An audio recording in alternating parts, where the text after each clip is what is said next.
Hello, I'm Paolo del Rosario. Thank you so much for joining us to start out your new month. That's right, bagong buwan na. And we cannot wait to spend this entire month with you. I'm Paolo del Rosario. Let's get you up to speed with some news that you could use right now. Rise and shine and happy April, beautiful people. I'm Anne Asis-Carilo. Let's make your Tuesday and this whole month. Let's make sure it's off to a great start with loads of laughter, inspiration, good vibes, and the best company. And I'm Monique Tuzon. Your mornings are always more fun with us. Join us in the next hour and a half for stories and conversations that matter. Happy April Fools! Now, I am nervous because I think Paolo, he's planning some stuff. I'm not I planning feel like anything. he's going to prank us. I'm not planning I don't anything. Yeah, But you have he's this gonna look on mix your it up. face. No, that's the thing Kasi you always suspect me for doing something. So I'm thinking like, should I just let the fear fester? Should I Even just meaner. Right? Like so I know mean. you're scared. So why not just not do anything, diba? Para He was lang plotting the against entire Anne. time. I guess like Last all night. throughout the show, we just have to expect the unexpected. Something. So and we'll if, see. if nothing happens, then that's okay. fine. Yeah. Is Happy it? April Fool's Day! Is it? Is it? Pero alam mo, it's funny because, I don't know, like is prank culture a thing here dito sa Pilipinas? I think para so. sa inyo? You know what? The first thing that I saw on Instagram, when I woke up this morning, I checked my Instagram, and then I saw this article on When in Manila. I saw that too. Gordon Ramsay and Derek Ramsay Are related. now. And I was said, like, no what? way. And I said, oh, it's And then, April okay, Fool. April Fools. Bakit? Totoo naman I think it's starting to become a culture. No, pero online, it's the fake, the satire news articles that come out. Yeah. I think that's what people watch out for. But I don't think think you have to in be real careful. life, I don't think people like Pero prank each other. iklaro lang natin porket April Fools, that doesn't mean that we're making fun of our news. Totoo po yung mga news na Yes, papakita namin that's today. right. Oo. So, no worries about that. And don't worry, I said it slowly, so naintindihan ni Mo. Yeah, I don't know why you're speaking in all Tagalog. Are you trying to prank me today? Stop it. With the Tagalog. But I don't know. understood it, so it's okay. Maybe we're just getting ready because there might be some news items from agenda here for certain people. I feel Are you like, oh my serious? goodness, do you know something that we don't? Miss Karina and Miss Pinky are gonna kill me if they hear how I read their scripts. Or say her last name, for that matter. I'm here to cause chaos because normally I don't go up and change the scripts or I don't look. That's where he went. No wonder, because Kasi he I got made here sure- so early. I made sure the no. entire prod was downstairs, and I may have gone through the script. No wonder, because we were looking for And him. they may be panicking right now. But the question is, did I do anything? Baka May you did, nagawa ba because ako? no wonder Oh he my was here so God, early. I was May like, nagawa ba Pao, ako? you're here early. He's like, I'm always here early. I said, no, you're not. No, you're never early. What early are you talking about? I'm ready. Early for Okay, bring it at on. the forefront. I'm just here. I'm just here to cause chaos. Okay, but right now, let's give them news that they can use, news that they can trust this morning. Let's check out the major roads in Metro Manila at this hour. Let's take a look at the EDSA White Plains area. On the left side is the southbound lane going to Shaw Boulevard. And on the right side is the northbound lane headed to Cubao. Light traffic on both sides of EDSA this morning. Now, here is the situation along EDSA Guadalupe Bridge northbound. On the left side are your screens, are vehicles going to Shaw Boulevard, and on the right side are vehicles bound for Makati. And as you can see, no problem at this time of the morning. Now, heads up to motorists, the expanded vehicle number coding scheme is suspended today since we're observing the feast of Ramadan, which is a regular holiday. Now I have some bad news for motorists as another fuel price hike is in effect today. Gasoline will increase by as much as 1 peso and 40 centavos per liter, while diesel and kerosene will go up by 1 peso and 20 cents per liter. Factors for the hike include U.S. sanctions on Iran, U.S. tariffs on Venezuelan's crude oil, and the war in Ukraine.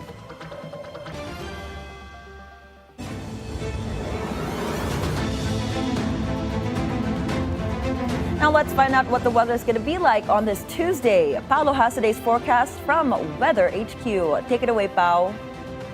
Thank you so much, Mo. Let's take a look at how the weather is going to be like today. Today, warm and humid conditions will be experienced all throughout the country. Now, this is primarily due to the easterlies, which are affecting the entire country. So, as you can see here, ito po ang logo natin, easterlies, because the entire country is being affected at the moment. Now, let's take a look at Luzon. In Luzon, you have areas such as Tuguegarao, Lawag, and Baguio, which will see cloudy skies with a possibility of isolated light or rain showers. Now, the air temperature in Lawag and Tuguegarao will reach around 31 degrees Celsius, while in Baguio, it will experience a slightly cooler air, or slightly cooler with a maximum air temperature of around 24 degrees Celsius. Now, Baguio is typically the coldest part of the country, so no surprise there. Now, in Dagupan and Metro Manila, you can expect partly cloudy skies, which are expected. Dagupan will experience an air temperature of around 32 degrees Celsius, while Metro Manila will see slightly warmer with 33 degrees Celsius. Now, moving down a bit further south to Legazpi, where you will see sunny weather predicted with around 32 degrees Celsius being the high. So it's right here at the bottom, making sure there's space here so you can all see it. Now, it is important to remember that air temperature is different from yung heat index po natin. Now, the heat index takes into account the humidity and can make it feel a lot hotter than the actual temperature. Now, before we take a look at the heat indices, let's go down south first. Let's take a look at Puerto Princesa and Palawan. Now, you can expect cloudy skies with some sunshine and a temperature of around 32 degrees Celsius over here in Palawan. Now, moving on to the Visayas, you can expect partly cloudy skies expected over Iloilo, Metro Cebu, Tacloban, and Catarman. So all of these areas here having the same weather conditions. Now, the temperatures around here will be around 31 degrees Celsius, while Tacloban will experience a slightly cooler temperature with around 29 degrees Celsius, with a chance of isolated rain showers in the afternoon. Moving on to Mindanao, Zamboanga, Dipolog, and Cagayan de Oro will experience cloudy skies. Zamboanga will see a high temperature of around 34 degrees Celsius, while Dipolog will be slightly cooler, around 33 degrees Celsius. Cagayan de Oro will experience a temperature of around 30 degrees Celsius, right about here. Now, over on in Butuan and in General Santos City, right over here, 33 degrees Celsius is expected temperature with partly cloudy skies there. Now, remember, it is essential to stay hydrated and protect yourself from the sun, especially in these warm and humid conditions. Always be mindful of your own safety, and especially if you're going to be staying outdoors today. Now, we mentioned the heat indices a while ago. Let's take a closer look at the heat index forecast issued by Pag-asa. Currently, 4 areas are experiencing severe heat and fall under what we call the danger zone. Now, Dagupan City in Pangisan leads this count with a forecasted heat index of 46 degrees Celsius, while Iba, Zambales, Vera Catanduanes, and of course, Butuan and Agusan del Norte will have high temperatures as well. Zambales and Catanduanes having 43 degrees Celsius, while Agusan del Norte in Butuan in particular 42 degrees Celsius. Now, other areas experiencing intense heat and falling under extreme caution with a heat index of 41 degrees Celsius include Subic Bay in Olongapo, San Ildefonso in Bulacan, Puerto Princesa in Palawan, Legazpi, Albay, Iloilo City, Tumangas, Iloilo, La Granja, and La Carlota in Negros Occidental, Catbalogan in Samar, Gian in Eastern Samar, Borongan in Eastern Samar, Tacloban, Leyte, Baybay, Leyte, Maasin, Southern Leyte, and Hinatuan, Surigao del Sur. Additional locations under extreme caution with a heat index of 40 degrees Celsius include Lawag, Ilocos Norte, Coron, Palawan, San Jose Occidental, Mindoro, Cuyo, Palawan, Pili, Camarines Sur, Catarman, and Northern Samar. While these severe conditions or heat conditions are up, you have to make sure that you take precautionary measures to stay hydrated, avoid direct sunlight for long periods of time, and wear light and loose-fitting clothing. That's right, that also helps out. Now, if you're outdoors, take regular breaks and stay in the cool, shady areas as much as possible, and pay close attention to your body if you feel dizzy, nauseous, unwell, and make sure that you go out and seek cool shelter immediately. Stay safe, be vigilant in these extreme weather conditions. Now, talking about our sea conditions, there are no gale warnings out. So that means if you're a fisherman or you're a mariner and want to experience the sea at the day, make sure that you do so with a hint of caution, just a hint of caution here, to make sure that you stay alert and keep track of any weather updates or advisories that may be issued, because weather conditions could change at a moment's notice. But as of now, no gale warning in particular to be worried about, but always prioritize your safety whenever you go out to sea. That's it for the moment here at Weather HQ. Back to you, girls. Thank you, Pao. In other news, after visiting former President Rodrigo Duterte in The Hague, Senator Robin Padilla now plans to come home. The senator told BNC in an exclusive interview that the former president asked him to return to his election campaign for PDP Laban. Padilla spent 2 weeks in The Hague taking care of Executive Secretary Salvador Medialdea and joining the gatherings outside the detention center. However, the senator says he's still in disbelief about what happened to FPRRD. Marcos administration na po tayo. Bakit hindi po nila buksan yung kaso sa Pilipinas? Bakit po natin kailangan nandito tayo sa ICC? Dahil meron naman po tayong tumatakbo na gobyerno at batas. O ba't hindi ko po sasabihin na geopolitical? Padilla also says he does not feel that his sacrifices are still worth it and that change will only feel real if Duterte is brought home. Pero pagdating sa sasabihin mo sa akin kung gusto nating magbago, hindi natin gusto magbago. Naglolokohan na lang tayo sa Pilipinas. At hindi na ako sasama doon. ICC Assistant Counsel Cristina Conti hits back at Vice President Sara Duterte after the VP downplayed the number of deaths in her father's brutal drug war. Conti urged VP Sara to bring her arguments directly to the ICC and see if the tribunal will take her word after VP Sara challenged their claims. VP Sara said the evidence only mentioned 43 counts of murder and that it didn't even reach 50. And so now it's more than a question of numbers, because when we look at numbers, it feels as if you devalue the humans whose lives have been lost or dehumanized. Former President Rodrigo Duterte's lead defense counsel says the expression of support given to his client is most welcome. But Nicholas Kaufman reminds Duterte supporters judicial process must be respected at all times and that politics should be set aside. Speaking with our anchor at the forefront, attorney Karen Jimeno at The Hague, Duterte's lawyers assert that while the jurisdictional issue remains a valid argument, it's still the judges who will eventually decide on the former president's crime against humanity case. It can have a negative impact on the proceedings if, as I said, the media or the supporters turn against the judicial process, and the judicial process must be respected. The House prosecution panel says it has gathered a strong impeachment case against Vice President Sara Duterte. This comes after the release of a new list bearing the names of suspicious recipients that allegedly received 500 million pesos of confidential funds from the office of the Vice President. House Deputy Majority Leader Paolo Ortega says the list was apparently lifted from a grocery inventory. Some lawmakers say VP Sara should answer the latest developments instead of launching a word war against the lawyer of the drug war victims. This will greatly impact our case, as in fact the basis for having Article 2 of the impeachment articles will be proved, or we will have a stronger support for Article 2. Para sa mga namimiloso po na nagsasabi kaya nga confidential dapat, or fictitious names dapat.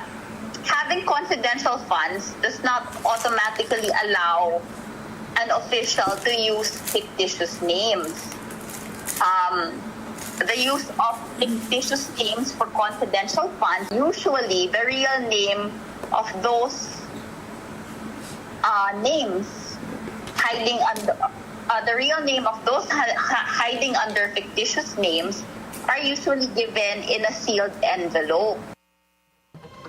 The House panel has also carried out mock trials to prepare for the Vice President's impeachment once it begins. A recent survey shows more Filipinos experienced hunger in March than in February. According to the SWS survey, hunger rate is highest in Visayas, followed by Metro Manila and Mindanao. The Agriculture Department explains there is no food shortage in the country, while the Department of Trade says that they are continuously monitoring the price of goods. Even Foundation Director Sunny Africa pointed out why more Filipinos in Metro Manila are hungry when there are more opportunities in the region. Yung mga talaga nangangailangan, naiiwan. So, medyo nakaka-frustrate talaga yan na sa gitna ng ang dami-dami repuso ng gobyerno, hindi pinaprioritize ng gobyerno yung nangangailangan, yung mamayan. Bukang bibig nila, halalan to, di ba? Former COMELEC Commissioner Virgilio Garciliano has died at 87. The ex-poll official passed away at his home in Bukidnon on March 29th. The cause of death has not been disclosed. Garciliano made the headlines in 2004 for the Hello Garci scandal after a recording of his conversation with former President Gloria Macapagal Arroyo was leaked. Arroyo denied cheating in the 2004 presidential elections but apologized for calling Garciliano. 5 overseas Filipino workers are missing in Myanmar after the 7.7 magnitude earthquake on Friday. According to the Philippine Embassy in Myanmar, they are already coordinating with local authorities.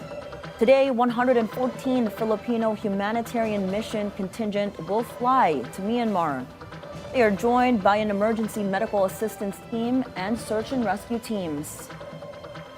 For the next few days is in-expect namin more on retrieval operation na lang yung maabutan namin. Pero yung trabaho is grabe pa nilura dahil nakita naman natin yung pagbagsak ng mga gusali na nandun. And for sure, makakatulong yung 5-2 pagdating doon sa mga trabaho kung saan man kami itutuloy. The Philippine government is allocating over 5.7 million pesos to provide assistance to Filipino quake victims in Myanmar. Foreign Affairs Undersecretary Eduardo De Vega tells BNC's On Point the money may be used for those who need shelter or repatriation. As of now, 4 out of 700 legal Filipino workers are still missing in Mandalay, 2 of whom are married couple residing in a condominium building. The hotline for assistance for quake victims in Myanmar is on your screen. There's also a standby fund which we will approve for the embassy of over $100,000 to spend for financial assistance, repatriation. May isa nang gustong mauwi. Meantime, no Filipinos were reported hurt after the strong quake was also felt in Thailand last Friday. And moving on to world news, Ukraine has documented more than 183,000 Russian war crimes since Moscow's February 2022 invasion. That's according to Ukraine President Volodymyr Zelensky on Monday, piling pressure on local authorities and International Criminal Court. Kyiv is probing alleged atrocities like abduction, torture, and murder and is seeking help from its allies to hold the Kremlin accountable. The ICC has conducted its own investigations into separate high-profile episodes, issuing arrest warrants for Russian President Vladimir Putin for deporting Ukrainian children. Over in sports, Barangay Ginebra San Miguel superstar import and Gilas Pilipinas mainstay Justin Brownlee is once again under scrutiny for an alleged anti-doping violation. The Samaang Basketball ng Pilipinas or SBP confirms Monday that Brownlee had been notified of an adverse analytical finding from a random test. The SBP adds that the naturalized star is now working with a US-based legal team. It also says FIBA has yet to issue an official ruling on the matter. Gilas Pilipinas is set to compete in the FIBA Asia Cup this August in Saudi Arabia.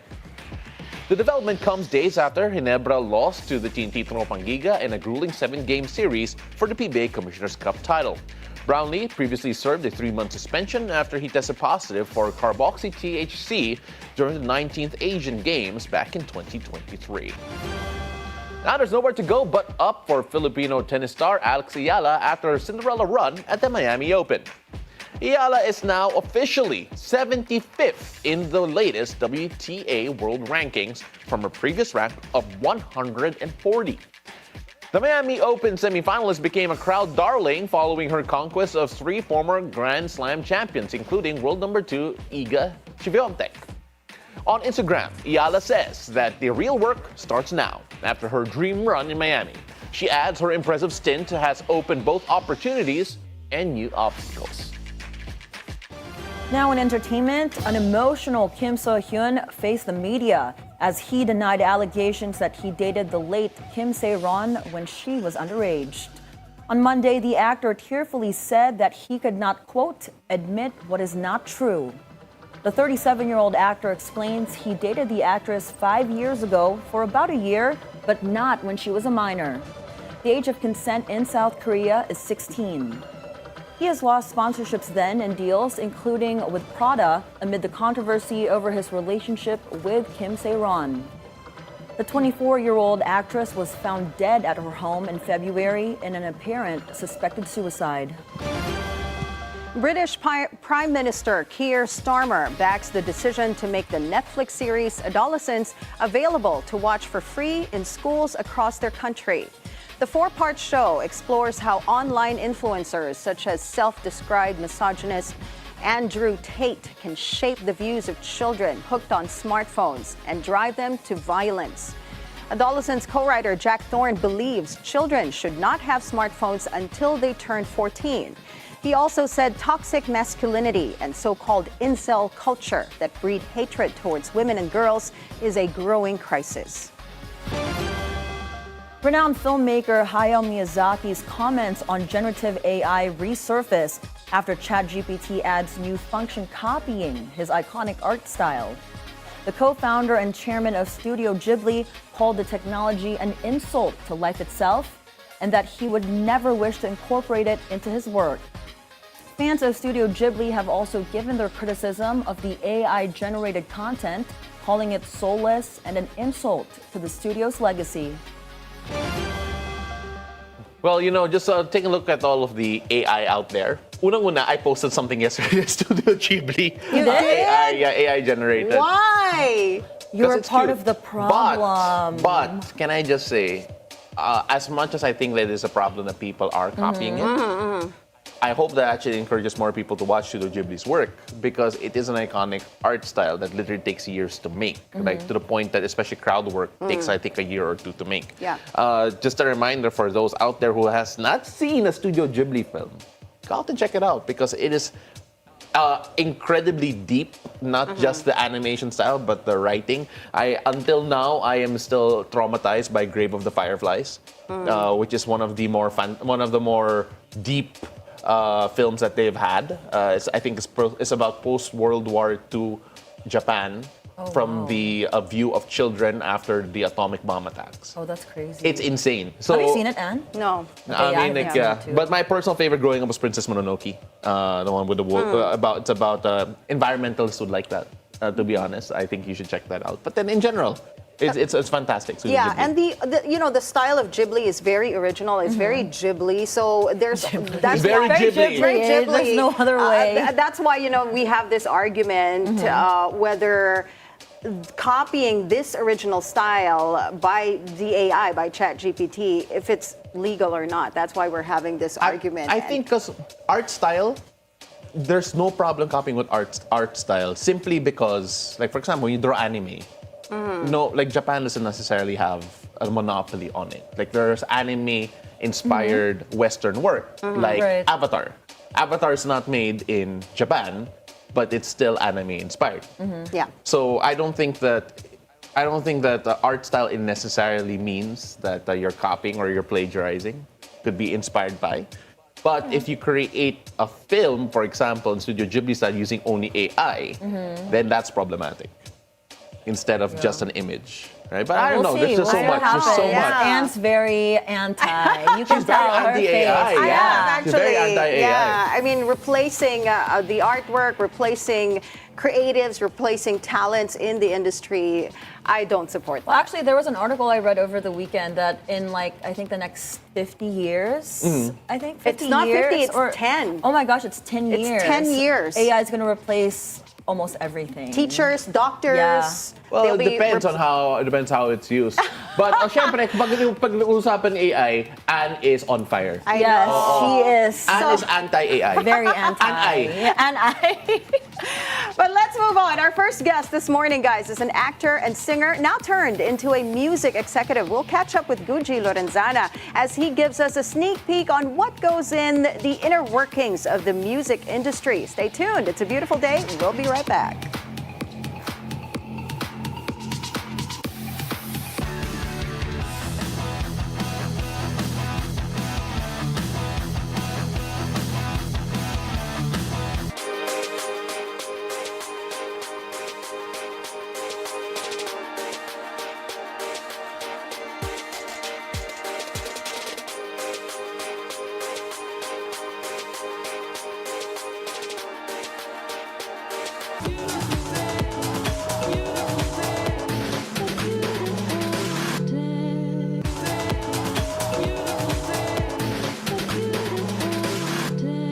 Hello and welcome back. You're still watching It's a Beautiful Day. Putting out music may not be as simple as hitting upload on streaming platforms only for it to drown in a sea of new music. That's where music distribution companies enter to help artists find their place in the competitive industry. Telling us more about the inner workings of music distribution, actor and music executive Guji Lorenzana. Hello, Guji. Welcome to the show. Hi, guys.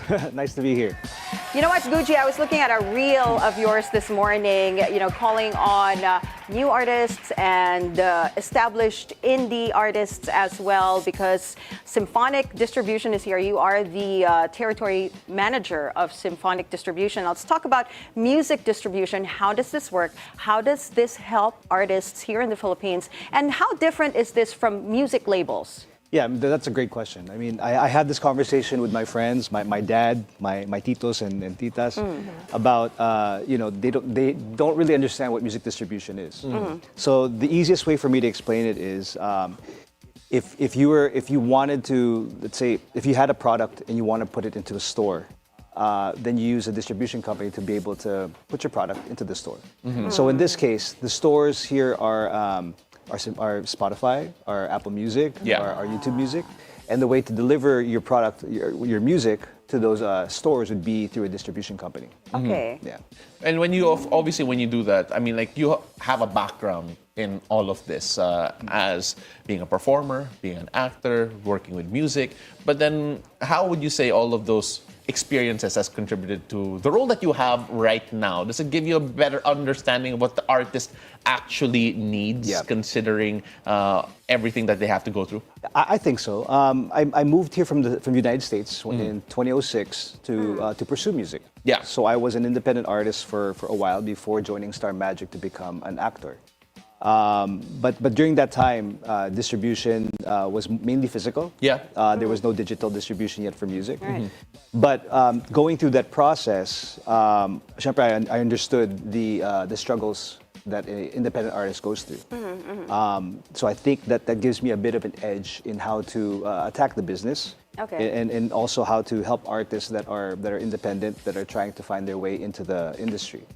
At the same time, I also managed artists at one point before becoming a music executive. And I also helped them go through the process, struggle through this industry as an independent. I think that I have the knowledge that can definitely help them in ways to tackle the industry in a much more efficient and effective way. And I want to talk about what's the distribution process like, especially for, I'm asking for a friend, actually a co-host, for people who want to be known in music like Anne. So what's the process like? Oh my God. She has an audition ready. Oh, perfect. That's great. This is so embarrassing.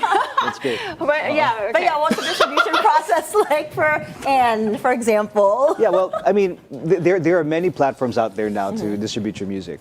You can sign up to several of these, sign up, pay a fee, And if you have an independent song that you've recorded with some friends that you want to put out there, you could definitely sign up for these paid services and have your music distributed to Spotify, to different places. Yeah. In fact, at Symphonic, we also have a starter program, which you can pay and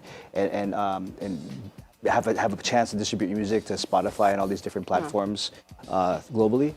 But we also have a partner program where what I usually do as a part of my business is seeking business with independent labels, seeking business with independent artists who may need just a bit more.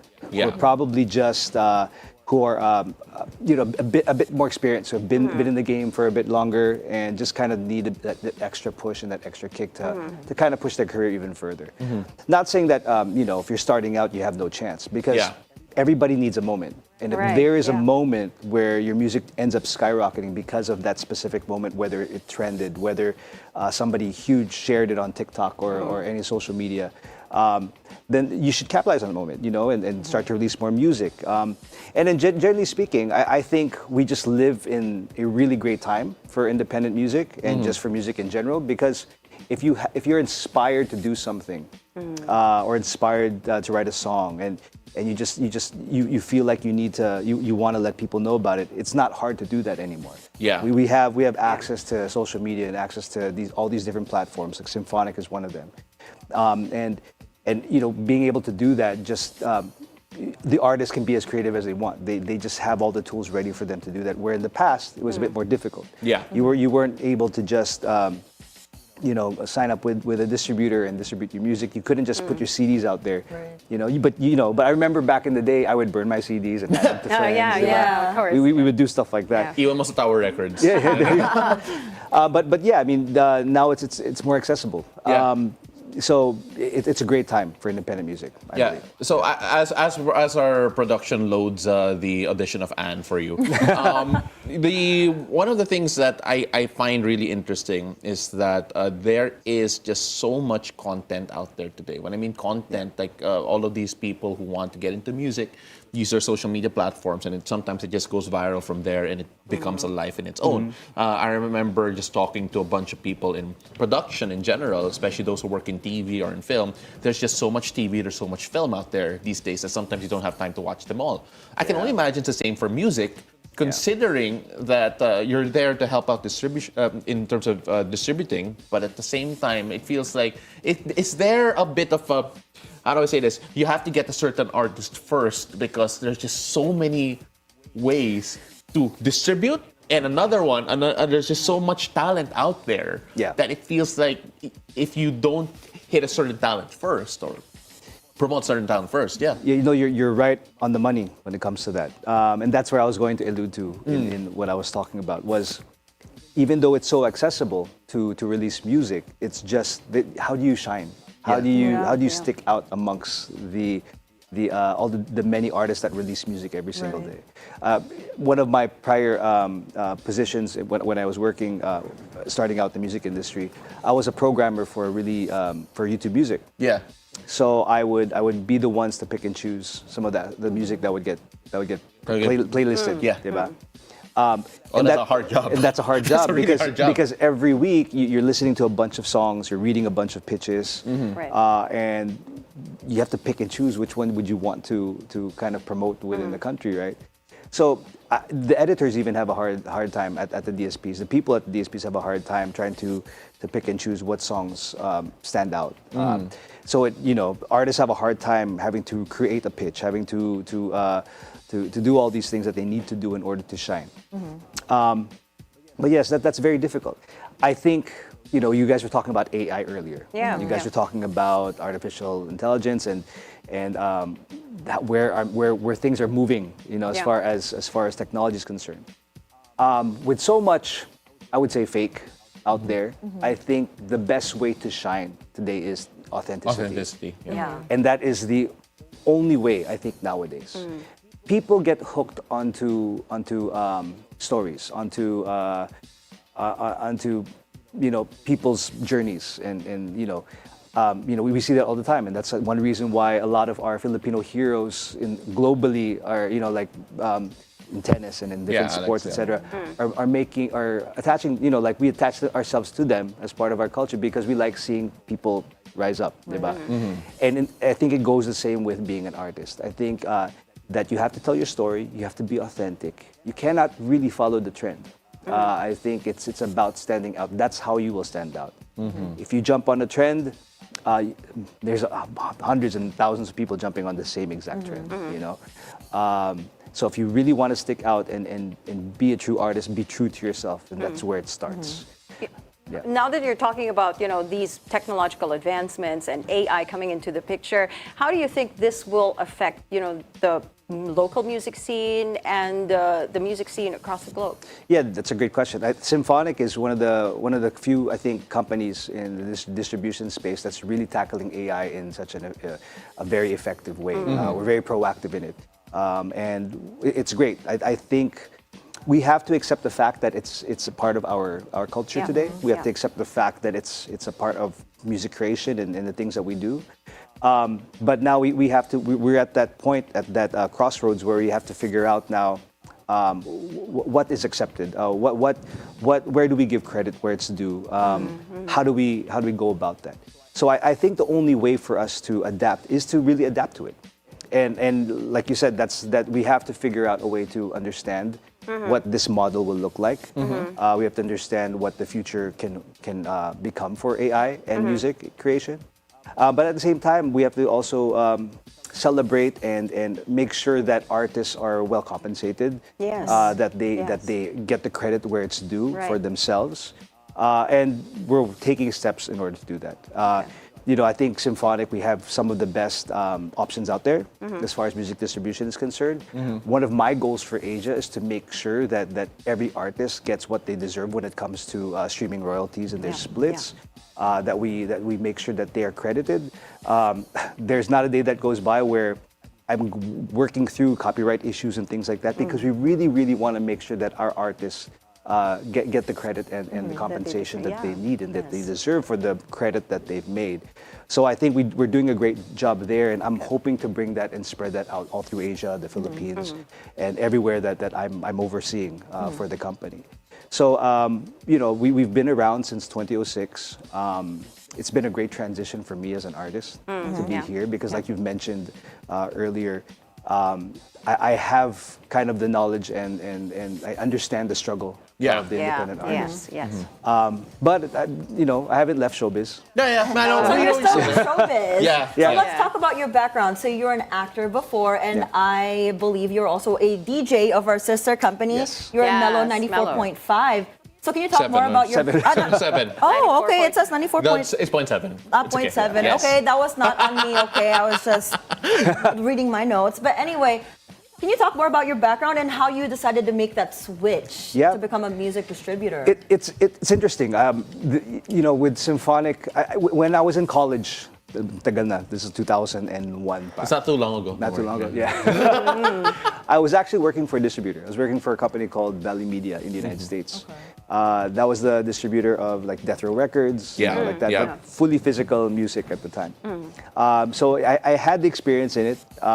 But syempre, I was a singer. I had bands in the United States. My tita Joanne was telling me, who's living in the States at that time na, sabi niya, you should give it a shot. You auditioned for American Idol. Simon liked your voice. Why don't you try it? So I moved to the Philippines to pursue music, and it was a difficult time. Like I said, it was the height of piracy. So I ended up becoming an actor instead, for the most part. Although they launched me naman as a singer, I just geared more towards the acting side. So I did soaps. I did teleseries. I had a really famous love team at the time. And then after a while, like when I missed the music industry, I released music. I had a band called TFTI where I think until today we have like 11 million streams on YouTube or views on YouTube. Yeah, congratulations. And we're doing really well. It's an old song, I think, but it's trended. It did really well. So I was able to do that. I was able to accomplish a few things there. And I really wanted to get back into music and wanted to use what I studied in school and do all of that. So I started managing artists, first. I did radio first. Yeah. Radio for a long time. Actually, that was before I joined showbiz. Okay. So that was your first stint here in Philippines. Yeah, I realized, since I came from the States, I couldn't speak Tagalog yet. Welcome to my world. I might as well use that. Perfect place for you. Yeah. Which is great. I Okay. miss radio so much, actually. So I miss my Mellow 94.7 family. A lot of my friends have moved on to do other things, like Vince, who is a DJ, who owns the blog, does really well. But then, I transitioned to music, being a music executive from managing artists, working for YouTube Music.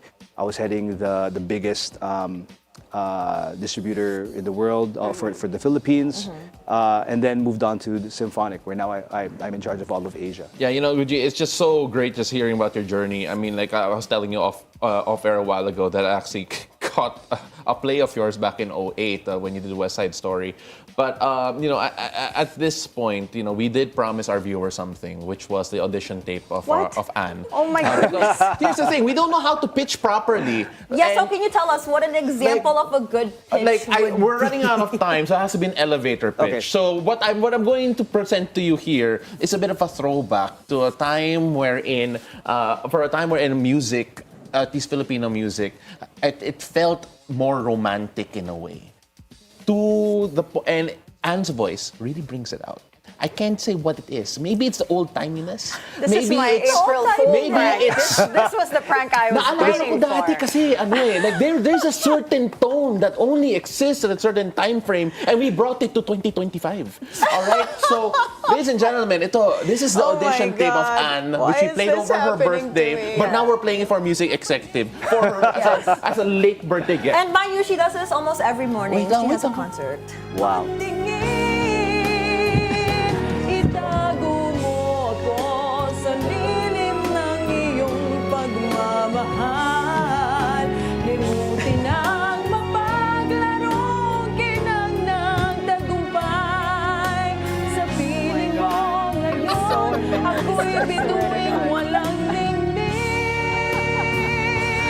Nagkukugli sa liwanag ng ating pag-ibig. Okay, so tell us. all right. So Guji, how?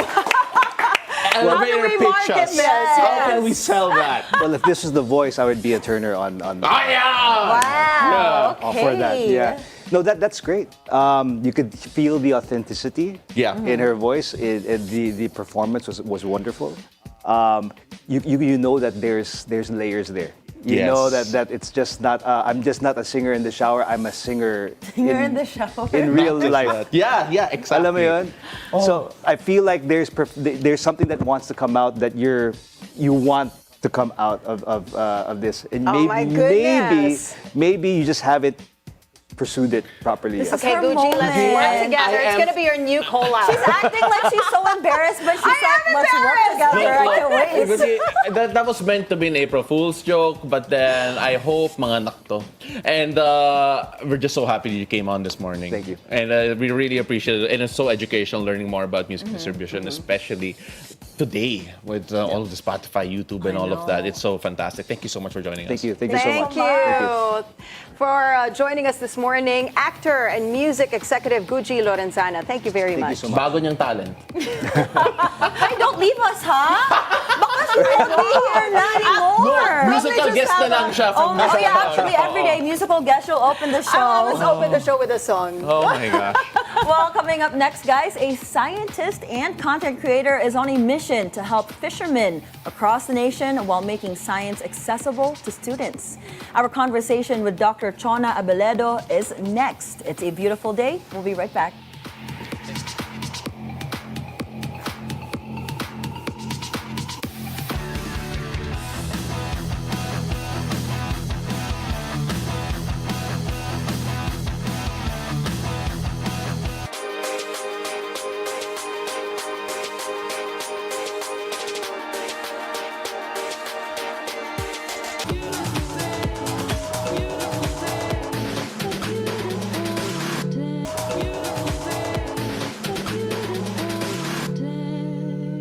Hello, welcome back. You're still watching It's a Beautiful Day.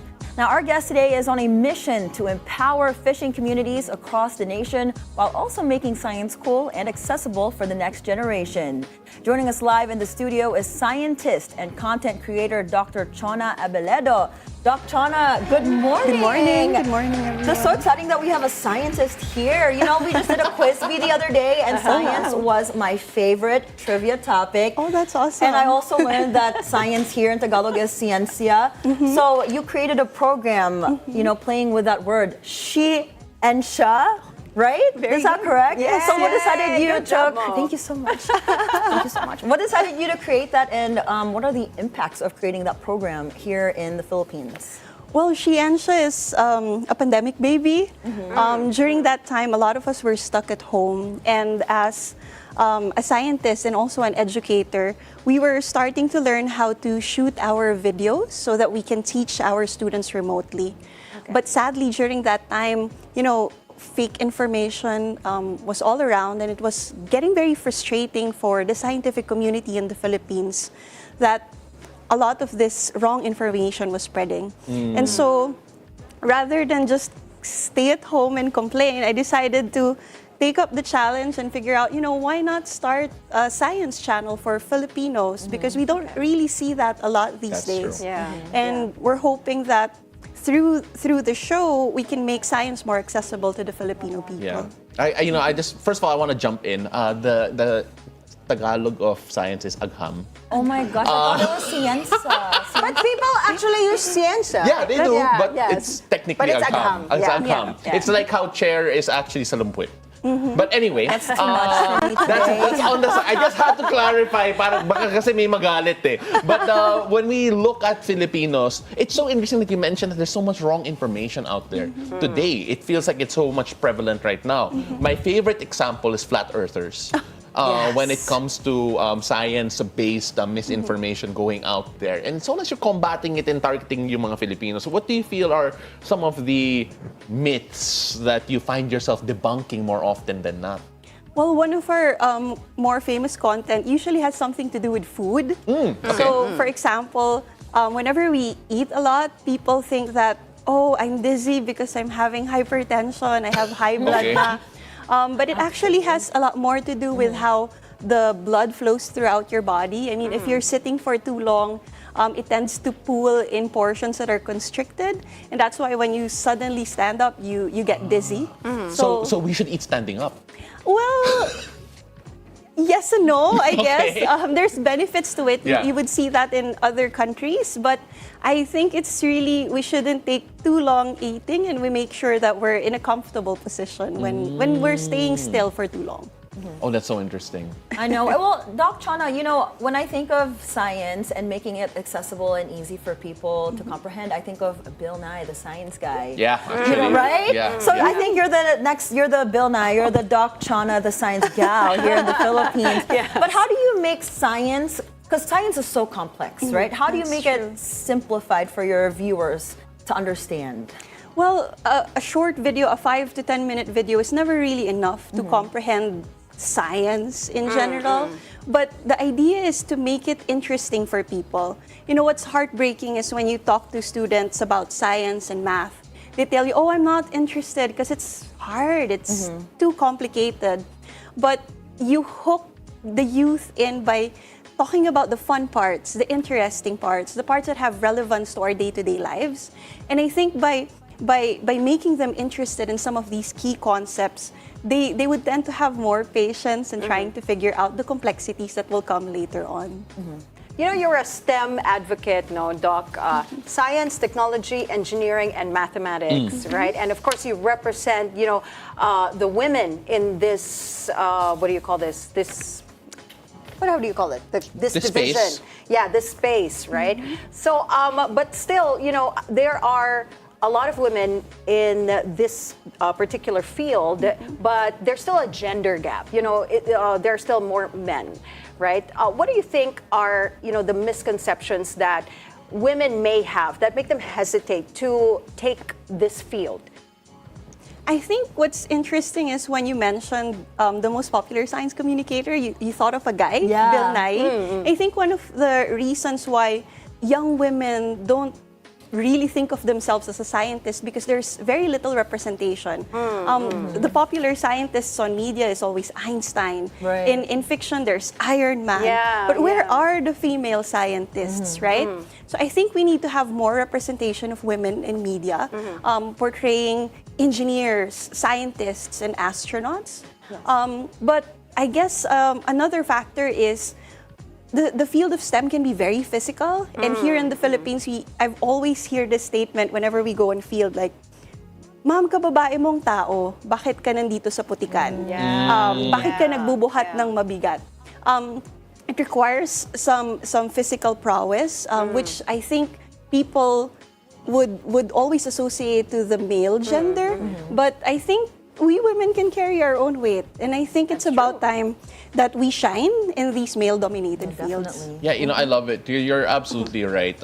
For me, I could be very wrong in this, but then for me, my favorite female science content creator, apart from you, is actually Dr. Tatiana. I think she from A&M. She teaches physics to kids in a very active way. Do you feel that it's not just about? Is there a lack of women actually pursuing the sciences, in your opinion? Is it because it's gendered, or maybe it's just not as friendly or as attractive? What do you think is the reasons why there is a gap in terms of the number, if there is any?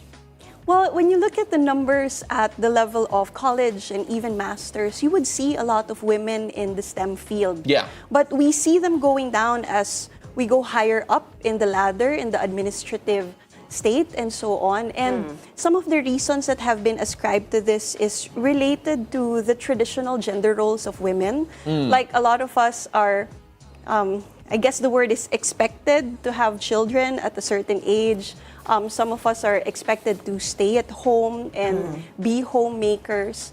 But when it comes to STEM, and I guess a lot of professions, if you disappear for a while, it seems like you have no place to go back to. And I think we really have to reconsider some of these processes so that it's more welcoming to the natural inclinations of both men and women. Like we both should have the option of pursuing things outside of our professions and yet still go back given the talents and the contributions that we've had before that. Now, Doc, everything you're doing is amazing, and I want to pivot and talk about the fishing community and how you're helping them. So you research about molecular biology, ecology, big data, and machine learning. I don't know if my brain's comprehending all of that, but how has your research with all of that helped the fishing communities and agriculture here in the Philippines? Well, I grew up in the province of Bataan, and it's a fishing and farming province. And so all my life, I've been familiar with the sad fact that our fishers and farmers are among the poorest of the poor in the Philippines. Isn't it heartbreaking that the people who are growing and catching our food, they're the one who have nothing to eat on a day-to-day basis? And so when I started doing my research, I wanted to give back. I wanted to figure out how I can use the science that I'm doing to help them. And so when I started my dissertation, I was working with fishers from all over the Philippines. And they started talking about this problem on species identification. I was working on alimango. Delicious, right? Crab. Yes, my favorite. Yes, and we actually have 3 of the 4 species in the Philippines, but only 1 was profitable for our crab growers. But they couldn't identify the species that they were catching in the wild.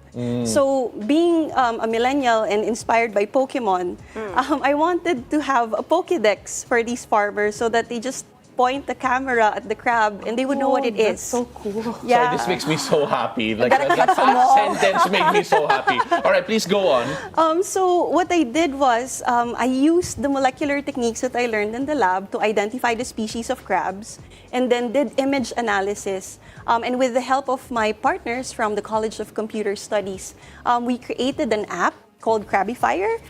That's now basically a Pokédex for crabs. That is so cool. That makes me so happy. I'm now I forgot the name of the crab Pokemon. Crab. no, I the forgot crab his name. Pokemon? There's two of them. Yes, Oh, I yes. forgot. Oh my gosh. But It's a anyway, rock-type as we Pokemon, look, I think. While you're Kingler. researching, Kingler, okay. Kingler and Krabby. Yes. I think I like Crabby more. Doc Chona, for our viewers, especially the young viewers out there who are thinking of getting into STEM and, excelling in their beyond the academe, what is your advice for these young potential scientists? It's not, you don't have to have genius IQ levels to be a scientist. It starts with curiosity, followed up with passion as well as resilience, in order for us to be part of the STEM community here in the Philippines. The recipe for success is just the never-ending desire to figure out solutions to the existing problems that we have and to use the scientific method to find solutions to those problems. It's just so interesting. You talk about the problems, and a lot of it involve climate change. A lot of it involves pollution and the battle against that. I know that you've made a crab identifier, but then when you talk about that part of the equation, just how do you approach it? Well, in the case of science, it doesn't always have to be high-tech. Our experience in the field is it's always a combination of technology, tradition, that makes for that secret sauce to make innovations more effective. So in our field, we employ a technique called citizen science, because science is not just for scientists. We train everyone, students, fishers, members of the coastal communities, tour guides, to design experiments, collect data, and interpret that data into something that's meaningful. And it's very useful for combating climate change, plastic pollution, because as a coastal country, we have too much water and too much coastline to be studied just by scientists. But by equipping our citizens in trying to study these coastal ecosystems on their own, we can form an army of brilliant people who would be able to collect all the data needed to learn more about the problems that they are encountering. It's just so great having you here, Doc Chona. Obviously, the most famous Filipina scientist is Maria Rosa.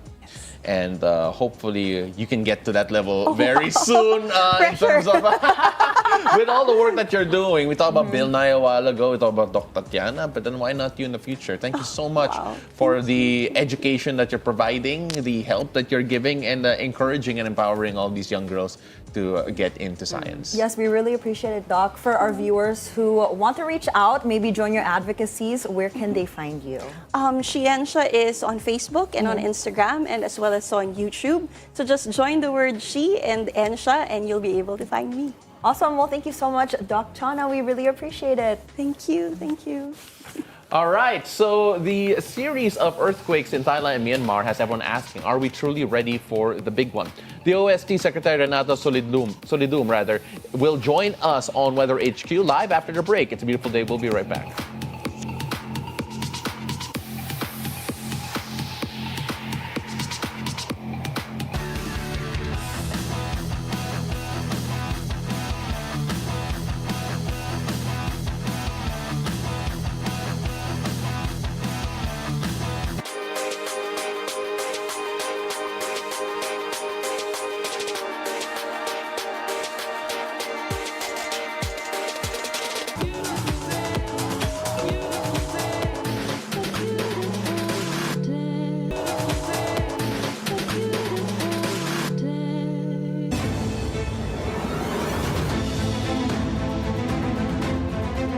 Welcome back. You're still watching It's a Beautiful Day. This is Weather HQ.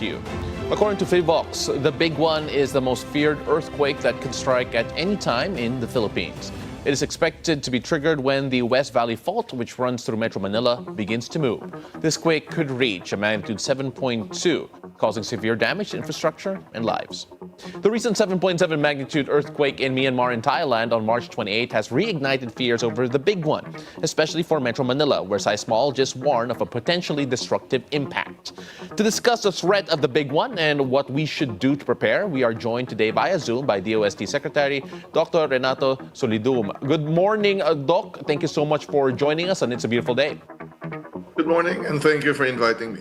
Doc, obviously the 7.7 magnitude earthquake over with our neighbors, Myanmar and Thailand, have reignited the fears of the quote-unquote big one. When we talk about yung risk level po of the West Valley Fault in terms of its movement, is there any percentage or any likelihood that we can actually share on whether or not it will strike Metro Manila anytime soon? Based on the studies conducted by the Philippine Institute of Volcanology and Seismology and the United States Geological Survey, the West Valley Fault would move between 400 to 600 years. And the last major movement of this fault occurred in the 1600s, or around 1648. Therefore, if we look at the lower limit of the recurrence interval of the fault movement, then it can happen in our generation or it can happen in the next generations. The issue, though, is that since the West Valley Fault is situated in the eastern side of Metro Manila, the risk in terms of people to be affected, the number of buildings and infrastructure that can be affected would be very high because Metro Manila is such a dense metropolis in terms of buildings and population. Mm-hmm. Well, when it comes to anticipating or at least simulating the effects. Actually, based on recent reports, there is the Rapid Earthquake Damage Assessment System that has been prepared by the OST and FIVOX in particular that will help in science-based decision-making. Are efforts like these, do you feel, could minimize the potential damage of events or the big one, if ever it does happen anytime soon? Do you feel that efforts like this could help minimize the risk or the potential damages if adhered to by the general public and, of course, our decision makers? Yes, essentially, if we look at the impact scenarios that we have created, there are indications that if we just focus on just expecting the potential impact of earthquake without improving our resilience in terms of infrastructure, then around 50,000 deaths due to the direct impact of either collapses of houses and buildings or injury during falling episodes of concrete and other objects during the earthquake.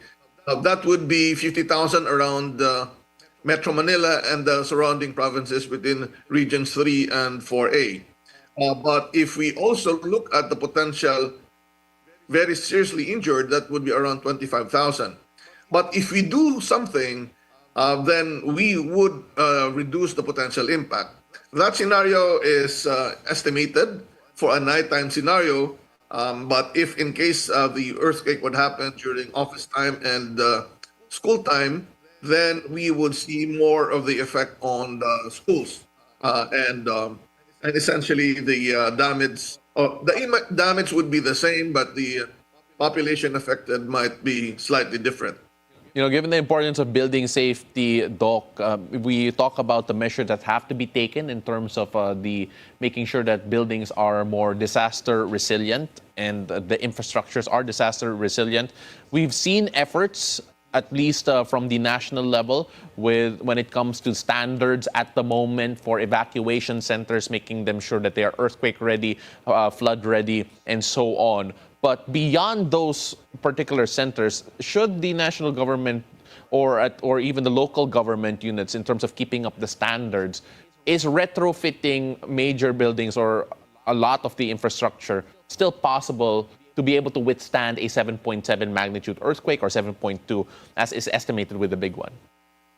Well, essentially, we need to really clarify where we would expect significant damages. If you look at an earthquake scenario where the population or the buildings are close to the epicenter of the fault, then the energy of the earthquake released during the movement of the fault is fast.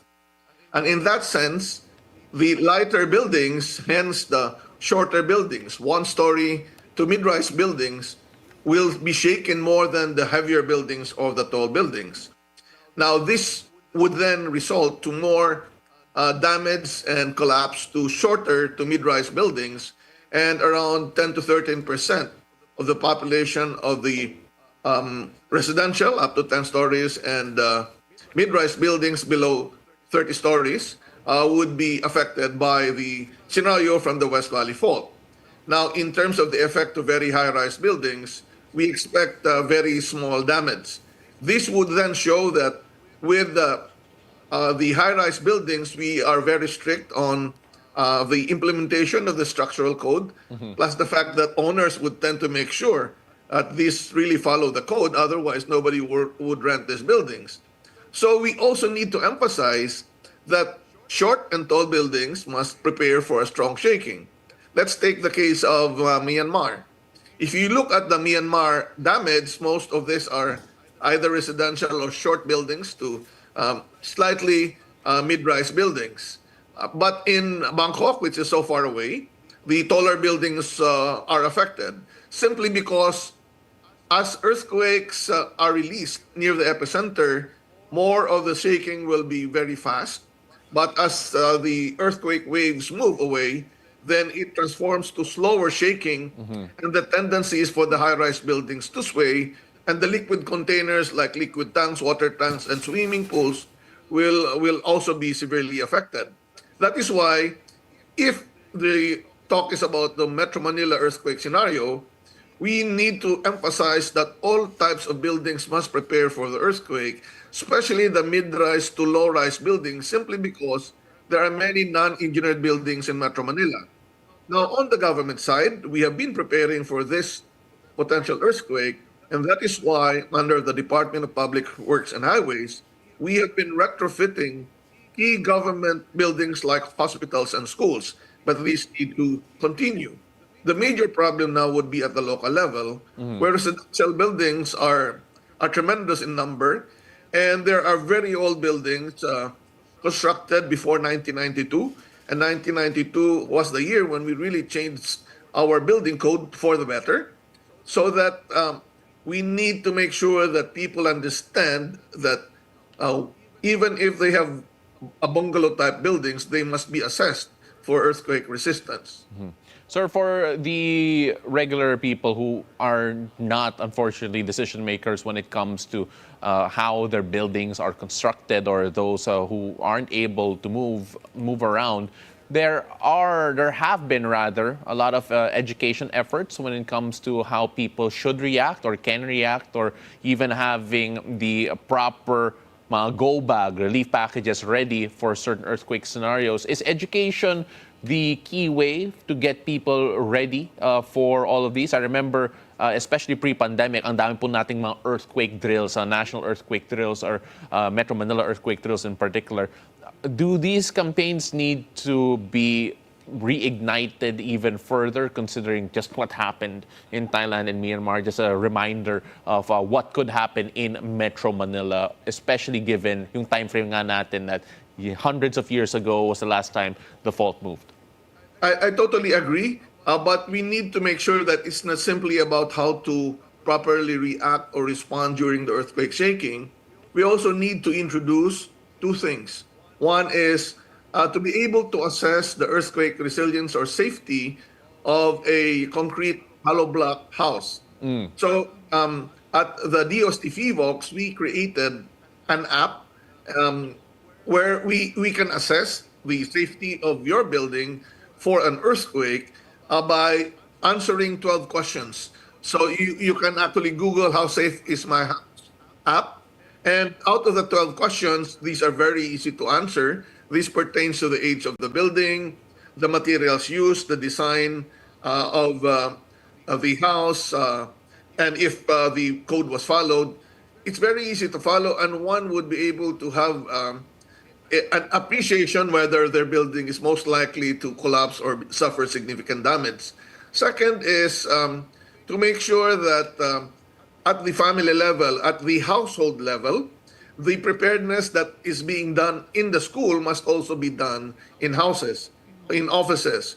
So in 2015, when I was still the director of EVOX, I suggested to the Department of Education to create a homework which would consist of a series of questions about earthquakes preparedness, about their house, so that their answers to the questions would actually give them an earthquake preparedness plan and response plan in their homes in coordination with their barangay. So this must be done, but definitely after assessment, after preparing how to respond to an earthquake, the very vital action that must be done is to assess all buildings, especially at the local level, find out if they are earthquake resistant, retrofit these buildings if it's cost effective to retrofit, and condemn the buildings that must be condemned.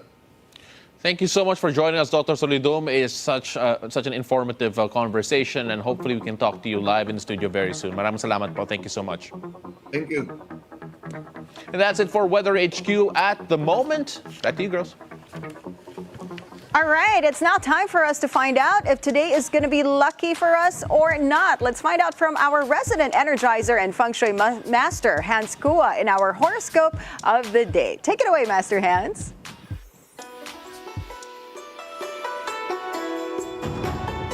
Good morning! It's a beautiful day with me, Master Hans Kua. Ito po ang horoscope for Tuesday, April 1 na. Para sa mga pinanganak ng Year of the Rat, time management is the key para mas maraming matapos ng trabaho. Purple at 9. Kay Ox naman tayo, chill sa paggasto sa wag maging one-day billionaire. Yellow at 4.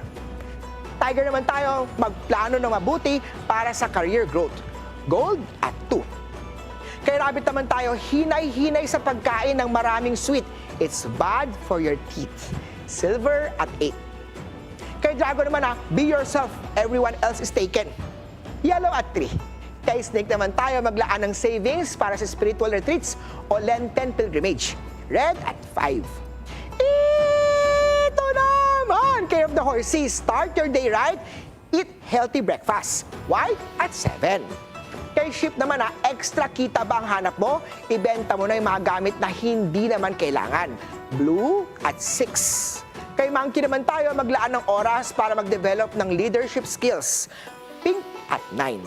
Kay Rooster naman tayo, mag-aral ng bagong software o tools makakatulong sa trabaho. Purple at 4.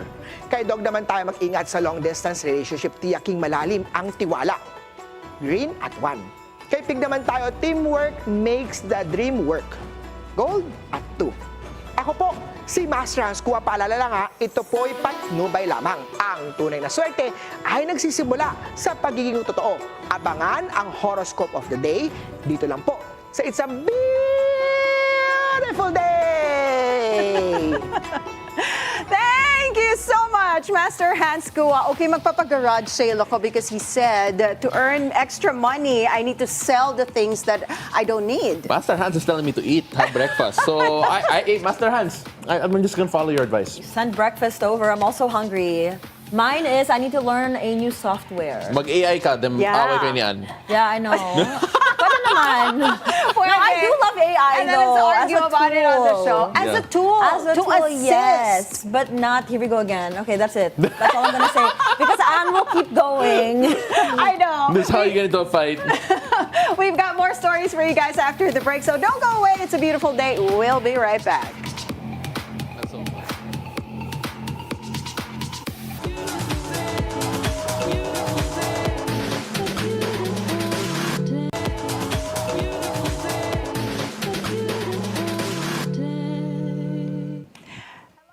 And welcome back. You're still watching It's a Beautiful Day. In trending news, American singer-songwriter becomes the subject of a new meme when she reads a fan's comment on her live stream, which says, when the child is T, but the finna is gag, sis, I'm dead as a child. What does that mean? Which in Gen Z slang could mean the child is only as gagged as the T, but if sis gags the T, child. What? What? Wait, what? So, Tyler Chile. in other news, by the way, Okay, hold on. This is- Paolo's wait lang, doing wait. something. No, because the this is- prompter's on you see, the this ganito yun eh. Ganito This is yun. your April Fool's No, plan. wait Hold lang. on. This is not me. This is our prod. And I changed all the names to Anne, but didn't work. Kasi wala eh. Galing na nga. We called it out eh. But here we go. In other news, a content creator creates an example of an excuse letter for gay parents out there. Written in Becky Mon. In Becky Mon lingo. And it goes like this. Dear Techaret, kamusta sa kalabasa? Oh, I want to read that. Can I read No, that's that? why I said you should read it. Oh, go No, on. let Go. Paolo read this. Put it Okay, down. balik natin, Wait, I ibalik want natin the ng konti. feelings. Ibalik Baba mo natin. ng konti yung prompter. Oo, kasi... You completely understand Dear this? Teacherette, kamusta sa kalabasa? Keri ka lang ba? Bet kung italak sa Yels na wititit, makakajosok sa Skulembang, sa Junakis, ngayon, Chi. Rarapa akinaw at bet kung ka-join for si Bebe Mon. Ispluk ni Junakis na may periodical eximinelia sila China. Sana ay givlakan mo ite na bonggang-bonggang espeyala linda eximinelia. Truly bells yours, Mudakels. What just Go, happened? Mo. Your turn. It's yours. Oh my God! In the meantime, we didn't read this beforehand. As I summer did. officially begins in the Philippines, the public is reminded to take extra caution. Health experts warn extreme heat could cause a host of illnesses like indigestion, flare-ups, and food poisoning. Gastric problems could be worrisome to many Filipinos, as the famous phrase goes, nakakakapag-bagabag kapag kinakabag ka. Boom! I was getting so nervous the whole time. That's cute, Paolo. That's awesome. Thank you so much. Thank you. Google it. Thank you so too many much kakas.